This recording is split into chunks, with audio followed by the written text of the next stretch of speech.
श्री गणेशाय नमः। शुक्लांबरं विचार सारवर्माद्यां जगद्व्यापिनीं वीणा पुस्तकधारिणीं वैदां जाटन्धकारपहां हस्ते हस्फटिकमाल्लिकां विदन्तीं परमासने स्थितां वन्दे तां परमेश्वरीं भक्तिं बुद्धिं प्रदां शारदाम्। आज हम आपको यह बताएंगे कि प्रतिहार से महेश्वर सूत्र से प्रतिहार कैसे बनता है। महेश्वर सूत्र का अध्ययन हम लोग अगले वीडियो में कर चुके हैं। अब इससे हम प्रतिहार बनाना सीखेंगे। प्रतिहार बनाने की विधि मैंने अगले वीडियो में भी बता चुका है। आज हम कुछ प्रतिहारों को लेते हैं, उसके अंतर्गत वर्ण कितने आते हैं, आज उस पर हम चर्चा करेंगे। तो प्रतिहार बोधक चक्र में चलते हैं, क्या होता है।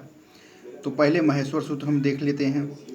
अयुन लुड़िका अयोंगा अयोच हैवरट लन यमंगणमा झवाया खड़दश जवगड़दश ख फ छ ठ त चट तव क पाया सस्सर हल इति महेश्वराणि सूत्राणि सन्ति। तो ये 14 प्रकार के सूत्र हैं। इसी पे पूरा व्याकरण जो है कि निर्भर करता है। आज हम आपको बताएंगे कि इसे प्रतिहार कैसे बनाया जाता है। तो आदि रंतयीन सहिता, पहले के शब्द को हम लेंगे, पहले के अक्षर को वर्ण को लेंगे और आदि के इत संज्ञा को हम लेंगे और उससे जो है प्रतिहार का निर्माण रहता है। जैसे हम देखते हैं यहाँ पर पहला सूत्र में आयुन, पहले वर्ण अ ले लिए, उसके बाद इत संज्ञा जो है नौ को हम ले लिए, तो अन प्रतिहार बनता है। अन प्रतिहार के अंतर्गत में कितने वर्ण आते हैं? 3 वर्ण आते हैं। अ ई ऊन आयु, ये 3 वर्ण आते हैं। इसकी संख्या 1 है। इत संज्ञा का वर्ण से बनने वाले प्रतिहार की संख्या 1 है। अब लिरिक पे चलते हैं। लिरिक, इससे 3 प्रतिहार बनते हैं। अक प्रतिहार, इक प्रतिहार, उक प्रतिहार। क इत संज्ञक वर्ण है। अब चलते हैं, क जो है इत संज्ञक वर्ण है, तो इसमें 3 प्रतिहार बनते हैं।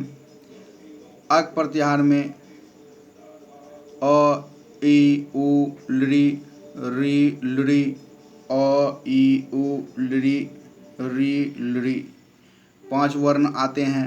अब आपको पूछिएगा कि लृ अक प्रतिहार में कितने वर्णों पर है, तो 5वें स्थान पर है।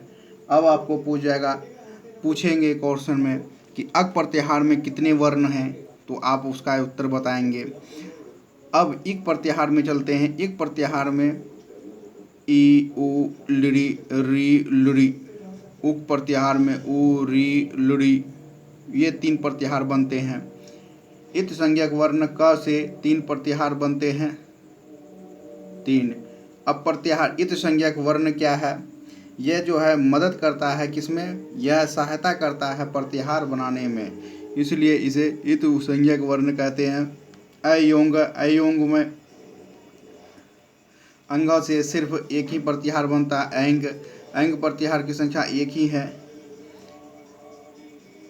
अंग अ ओ, इसकी संख्या 2 है। आयोच च वर्ण से, च इत संज्ञक वर्ण से 4 प्रतिहार बनते हैं। अच जो है स्वर्ण वर्ण है। अच अ ई उ री ऋ ए ओ, स्वर्ण वर्ण। इच ई उ री ऋ ए ओ। H A O H A ओ। अब हैवरट में चलते हैं। हैवरट में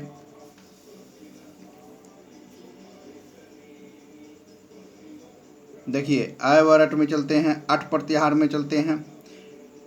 ट इत वर्ण से 8 प्रत्याहार बनता है। इसमें अ ई उ री लृ ए ओ है य व र ट हट जाएगा क्योंकि इत संज्ञक वर्ण है। इसकी संख्या 1 है। 8 ट, यह ट इत संज्ञक वर्ण ट से एक ही प्रत्याहार संख्या बनती है। आज हमने प्रत्याहारों की संख्या पर विचार किया और अगले वीडियो में भी हम प्रत्याहारों के विषय में ही बात करेंगे, जब तक महेश्वर के 42 प्रतिहार हमें याद न आ जाए। आज प्रतिहारों की संख्या हमने ज्ञात की 10।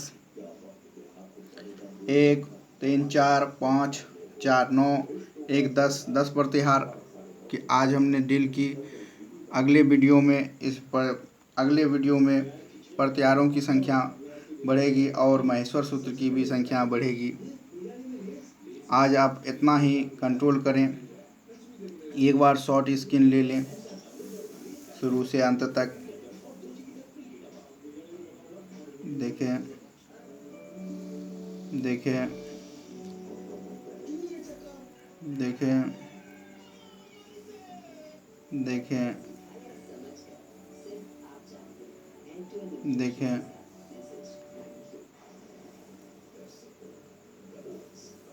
मैंने जो आपको बताया होगा आप निश्चित ही समझ गए होंगे।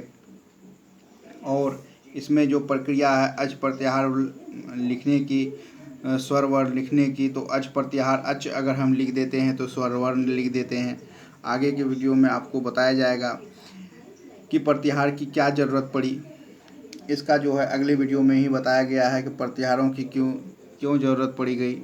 इसलिए ज़रूरत पड़ती है, इसलिए आवश्यकता है क्योंकि वर्णों को संक्षेप लिखने की विधि ही प्रत्याहार है। अब हमें लिखना है अ ई उ री ली, तो हम क्या करेंगे, अक जहाँ लिख देंगे तो ये शॉर्टकरण हो जाएगा। तो संक्षेपण ही इसका मुख्य उद्देश्य है प्रत्याहार को लिखने का। किसी शब्दों को 1000 शब्दों को एक लाइन में ही कह देना यही प्रत्याहार है, या यूँ कहें कि 10 शब्दों को एक ही अक्षर में समझा देना यह प्रत्याहार है। तो अगर यह वीडियो आपको अच्छा लगे तो लाइक करें, शेयर करें, सब्सक्राइब करें। वीडियो देखने के लिए धन्यवाद।